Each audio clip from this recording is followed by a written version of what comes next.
Ada 5 sumpah. Aqsamun khamsah, kata para ulama, terdapat 5 sumpah di dalamnya. 1 wal fajar, demi waktu fajar. 2 walayalin ashar, dan 10 malam yang istimewa. 3 wasyaf'i, wasyaf'i, demi waktu genap. Kemudian 4 wal watr. 5 wal laili idza yasar. Ada 5 di sini disebutkan, menunjukkan ada 5 yang istimewa. Saking istimewanya dibuka oleh Allah Subhanahu wa taala dengan sumpah. Baik. 1 fajar. Secara cepat saja. Para ulama setidaknya menyebutkan secara umum ada 2 pemaknaan di kata fajar di sini. Yang pertama yang dimaksudkan setiap waktu fajar. Itu penting. Setiap waktu fajar, dalam setiap hari. Jadi ada satu yang istimewa, waktunya di waktu fajar, dari sekian perubahan waktu yang kita alami dalam sehari.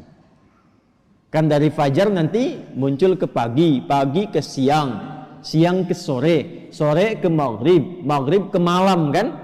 Nah dari perputaran waktu itu, di antara sekian banyak waktu, fajar itu istimewa. Karena itu Allah panggil kita untuk bisa menunaikan sholat di waktu fajar. Ya, hakikatnya bukan hanya sholatnya. Ada waktu-waktu yang hanya dalam fajar itu yang nggak ditemukan keistimewaannya di waktu yang lain. Contoh, kita ambil ke ibadah ritual dulu. Sholat di waktu fajar ini, itu 2 rakaat sunnahnya saja. Sunnahnya, belum masuk ke fardunya.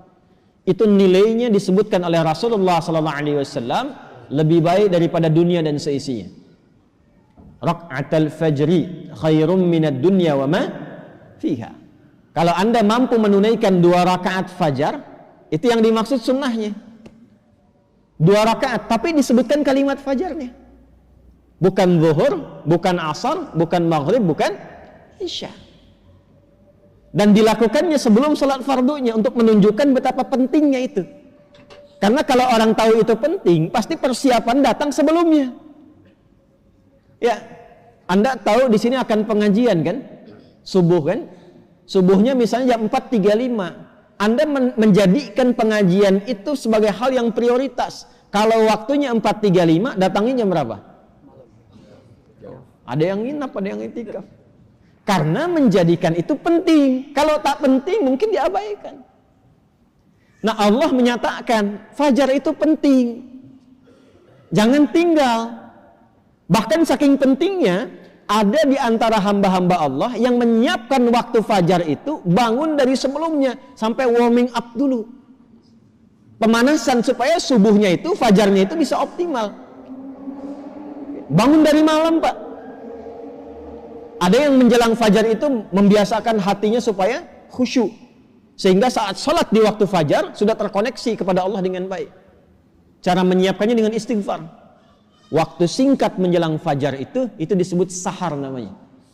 Jamaknya disebut ashar. Ada orang-orang yang kalau sudah tiba waktu ini, dia banyak istighfar, istighfar, istighfar, istighfar. Supaya hatinya lapang saat fajar tiba, terkoneksi sempurna kepada Allah. Sempurna. Nyambung. Itu ada di Quran surah ke-51 ayat 18. Wabil ashari hum yastaghfirun. Ya. Kalau ingin dikuatkan kesabaran, ingin diberikan rizki sehingga bisa sering infak, ya. Ingin diberikan kemampuan menjalankan segala sesuatu dengan benar, menatap dengan benar, mendengar dengan benar, berjalan secara benar. Itu diantara amalannya, rajin istighfar di waktu sahar menjelang fajar. Dah, ini ijazahnya langsung dari Al-Quran. Surah ketiga Ali Imran di ayat ke-17. As-sabirina was-sadiqina wal-qanitina wal-munfiqina wal-mustaghfirina bil ashar. Ya. Quran surah ketiga Ali Imran ayat 17, paling kiri sebelah atas tuh. Itu di situ istighfar di waktu sahar itu disamakan dengan 4 amalan tadi. Sabar, khusyuk dalam ibadah, bisa rajin infak, dan benar dalam menjalankan aktivitas. Itu diantara latihannya, rajin istighfar menjelang fajar. Makanya kalau sudah istighfar, terbuka hatinya, terkoneksi dengan Allah, itu ibadahnya akan lebih enak dibandingkan dengan yang jarang istighfar. Gitu. Alhamdulillah. Ada sifat qanitin di situ. As-sabirina wal qanitina. Sedangkan kita diminta salat itu dengan sifat kunut. Orangnya disebut qanit, jamaknya qanitin. Ada di mana ayatnya? Al-Baqarah ayat 238. Hafizu 'alas salawati was salatil wusta wa qumu lillahi qanitin. Tuh. Kalau mau salat, mau enak salatnya, jangan sekedar salat.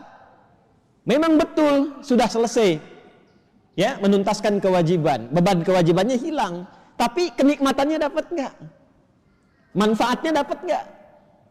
Kalau ingin menikmati salat, ingin dapat manfaatnya, dapat ketenangan, terkoneksi dengan Allah, doanya cepat dijawab, maka khusyuklah dalam salat. Nah, di antara cara mendapatkan khusyuk itu istighfar, dibuka. Sehingga sekat-sekat yang membuka kita itu, yang menghambat koneksi kita dengan Allah itu terbuka. Ini dari Quran. Dari Quran. Nah, dibiasakan istighfar paling enak itu di waktu sahar menjelang fajar. Apalagi kalau bisa tahajud sebelumnya. Kalau bisa tahajud, ya, tahajud, kemudian istighfar, terbuka hati, rajin memberi di situ, itu disebut langsung oleh Quran kalau dia bertahan dengan itu sampai wafat, itu disebut sebagai calon penghuni taman surga yang sedang beraktivitas di bumi. Itu Quran surah 51 ayat 15 sampai dengan ayat 23. Innal muttaqina fi jannatin wa 'uyun akhidhina ma atahum rabbuhum innahum kanu qabla dhalika muhsinin kanu qalila minal laili ma yahja'un. Itu tahajudnya. Wa bil ashari hum yastaghfirun. Itu istighfarnya. Nah, hakikatnya kita bangun malam itu, hakikatnya kita istighfar di waktu sahar untuk persiapan ke fajarnya. Salah satu maknanya itu.